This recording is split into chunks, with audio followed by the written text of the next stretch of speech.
Hi friends, அஸ்ஸலாமு அலைக்கும். நம்ம பார்க்க போகிற வீடியோஸ் பார்த்திங்கன்னா ரொம்ப இன்ட்ரெஸ்டிங்கான கவாப் கறி வீடியோ தான் பார்க்க போகிறாங்க. கவாப் கறிக்கு பார்த்திங்கன்னா இன்னொரு பேரும் இருக்குங்க, உப்பு கண்டம்னு சொல்லுவாங்க. உப்பு கண்டம் பார்த்திங்கன்னா 1 வருஷத்துலேருந்து 2 வருஷம் வரைக்கும் கெடாமல் பாதுகாத்து வச்சுருக்க முடியும். ஈஸியான மெத்தடில் எப்படி செய்யலாம், டிப்ஸ் ஆர் இன்ஃபர்மேஷனோடு நான் உங்களுக்கு சொல்ல இருக்குங்க. வீடியோக்குள்ளே போகிறதுக்கு முன்னாடி ரஃபான் ரயன் சேனலுக்கு லைக் அண்ட் சப்ஸ்கிரைப் பண்ணி வச்சுக்கோங்க. அப்போ தான் நான் போடுற வீடியோஸ் உங்களுக்கு அடுத்தடுத்து நோட்டிஃபிகேஷனாக வரும். ஸோ வாங்க வீடியோக்குள்ளே போகலாம். இப்போ நீங்கள் பார்த்துட்ருக்கிறது பார்த்திங்கன்னா பீஃபு. இது பக்ரீத்தில் குர்பானியாக கொடுத்தாங்க. ஸோ நம்மளுக்கு சக்கையான கறியாகவே தான் கிடச்சிருக்கு. நீங்கள் வெளியே வாங்குகிற மாதிரி இருந்தீங்கன்னா சக்கையான கறியாக கேளுங்க.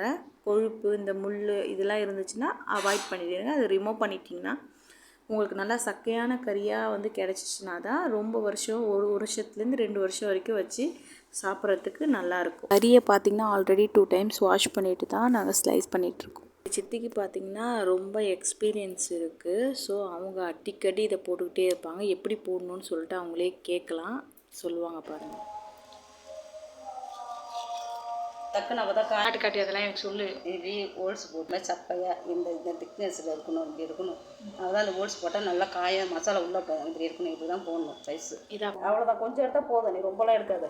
1 kg அளவில் குர்பானி பீஃப் கொடுத்தாங்க. ஸோ எல்லாத்தையும் ஸ்லைஸ் பண்ணியாச்சு. மொத்தமாக இல்லாமல் எல்லாம் மெலிசான முறையில் தான் ஸ்லைஸ் பண்ணிட்டோம். இப்போ மசாலா கொடுத்து பெரட்டி எடுக்க போகிறோம். அதுக்கு பார்த்திங்கன்னா ஜிஞ்சர் கார்லிக் பேஸ்ட் பார்த்திங்கன்னா 1லேருந்து 3 ஸ்பூன் அளவுக்கு ஆட் பண்ணியிருக்கேன். செகண்ட் ஒன் பார்த்திங்கன்னா சில்லி பவுடர் பார்த்திங்கன்னா 1லேருந்து 2 ஸ்பூன் அளவுக்கு ஆட் பண்ணிக்கலாம்.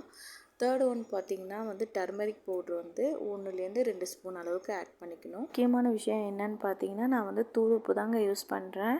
சால்ட் உப்பு பார்த்திங்கன்னா 1லேருந்து 3 ஸ்பூன் அளவுக்கு போட்டிருக்கேன். நீங்கள் தூள் உப்பு யூஸ் பண்ணும்போது உடனே மசாலாவோட பெரட்டி நீங்கள் சீக்கிரமாக காய போட்டுடலாம்.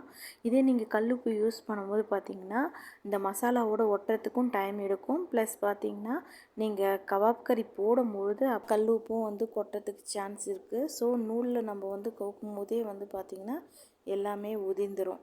கறியை பார்த்திங்கன்னா நல்லா மசாலாவோட பெரட்டி எடுத்தாச்சு. நெக்ஸ்ட் கோணி ஊசியும் ப்ளஸ் நூல் பார்த்திங்கன்னா நல்லா திக்கான நூலாக எடுத்துகிட்டு வாஷ் பண்ணிக்கோங்க. நெக்ஸ்ட்டு பார்த்திங்கன்னா ஊசியால் நூலை கோர்த்துட்டு இப்போது ஒரு பீஸாக கறியை இன்செர்ட் பண்ண போகிறோம். கோக்கணும். உள்ளே குண்டுமல்லிப்பூவை கட்ட தெரியாதவங்க ஊசியால் கோப்பாங்கள்ல, அந்த மாதிரி மெத்தடில் நம்ம ஒரு பீஸாக கோர்த்து உள்ளே தள்ளிடணும். ஃபுல்லாகவே கொஞ்சம் டைட்டாக தான் இருக்கும். ரொம்ப உள்ளே தள்ளும் போது டைட்டாக இருக்கும். போக போக பழகிடும். அது ஃபுல்லாகவே மாலை மாதிரி நம்ம கோர்த்து எடுக்கணும். ஓகே ஃப்ரெண்ட்ஸ், நம்ம ஒரேடியாக ஊசி நூலால் கோர்த்து எடுத்தாச்சு. இப்போ மொட்டை மாடியில் காய போட போகிறோம். அதுக்கு முன்னாடி பார்த்திங்கன்னா நான் மட்டனில் செஞ்ச கவாப் கறியை தான் நீங்கள் பார்த்துட்ருக்கீங்க. இப்போது கவாப் கறியை பார்த்திங்கன்னா நான் 5 days நல்லா வெயிலில் காய வச்சேன். இந்த மாதிரி தான் நல்லா காய வைக்கணும். இந்த அளவுக்கு நம்ம சன்லைட்டில் காய வைக்கிறோமோ அந்த அளவுக்கு நீண்டு வரும் இந்த கவாப் கறி. ஊரில் தங்கி படிக்கிறவங்களுக்கும் ஃபாரினில் 2 வருஷம் 3 வருஷம் சென்று வரவங்களுக்கும் நீங்கள் இந்த மாதிரி நல்லா வெயிலில் காய வச்சு உப்பு கண்டம் போட்டு கொடுத்தீங்கன்னா அவங்க சாம்பார் சாதம், ரசம் சாதம், கர்ட் ரைஸு, லெமன் சாதம் இதுக்கெல்லாம் சைடிஷாக தொட்டு சாப்பிடும்போது வேறு லெவல் டேஸ்ட்டாகவே இருக்குங்க. இப்போ நம்ம மொட்டை மாடியில் காய வச்சுக்கிட்டுருக்கோம்.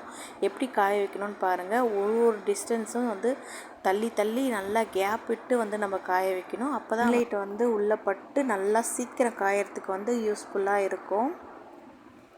கேப் விடாமல் நீங்கள் காய வச்சிட்டிங்கன்னா உங்களுக்கு அது உள்ள ஃபங்கஸ் ஃபார்ம் ஆகி அது காயாமலே நீங்கள் எடுத்து வச்சிட்டிங்கன்னா ரொம்ப நாள் நீண்டு வர்றது ரொம்ப கஷ்டங்க.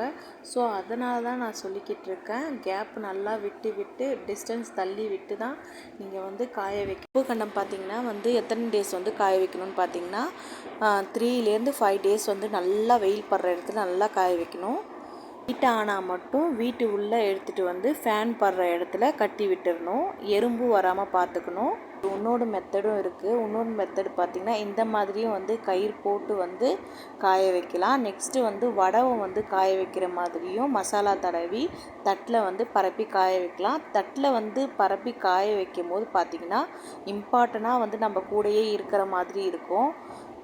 பூனை காக்கா வந்து எடுத்துகிட்டு போகிறதுக்கு வந்து சான்சஸ் இருக்குது. அதனால தான் நம்ம வந்து கட்டி வந்து தொங்க விட்டு காய வைக்கிறோம். நூலும் உங்ககிட்ட இல்லாத போதும் ப்ளஸ் வந்து கோக்க ரொம்ப கஷ்டமாகவும் இருக்குது, ஆள் இல்லைன்னும் போது இந்த மாதிரி வடாக மாதிரி வந்து காய வச்சுக்கலாங்க. அதில் முக்கியமான விஷயம் என்னென்னா தட்டை சுற்றி வந்து சாப்பீஸ் வந்து போட்டு விட்டுருங்க, எறும்பு சாப்பீஸ். ஏன்னு கேட்டிங்கன்னா அந்த ஸ்மெல்கே வந்து கண்டிப்பாக வந்து எறும்பு வந்துடுங்க. நீங்கள் வந்து கீழே வந்து வெயிலில் வந்து காய வச்சுட்டு கீழே வந்து ஃபேன் காற்றுல வைக்கும் போதே வந்து பார்த்திங்கன்னா கண்டிப்பாக எறும்பெல்லாம் வருது. ஒரு 5 டேஸ்க்கு அப்புறம் நல்லா வந்து வெத்தல் மாதிரி நல்லா காஞ்சிருக்கும். நீங்கள் எடுத்து பார்த்தீங்கனாலே தெரியும். எந்த ஈரப்பதமும் இல்லாமல் இருந்துச்சுன்னா நல்லா வந்து காஞ்சிருக்குன்னு அர்த்தம். இந்த மாதிரி இருக்கணும். ஸோ அதுக்கப்புறம் பார்த்திங்கன்னா நீங்கள் ஒரு கண்டெய்னரில் வந்து நல்லா காற்று போகாத அளவுக்கு எல்லாத்தையும் உருவி அது உள்ளே போட்டு வச்சுக்கலாம். எப்போ தேவைப்படுதோ விதமான ரைஸ்க்குமே வந்து அட்டகாசமாக இருக்குங்க. டேஸ்ட்டு வந்து கருவாடு டேஸ்ட்டோட அட்டகாசமான ஒரு டேஸ்ட்டில் இருக்கும்.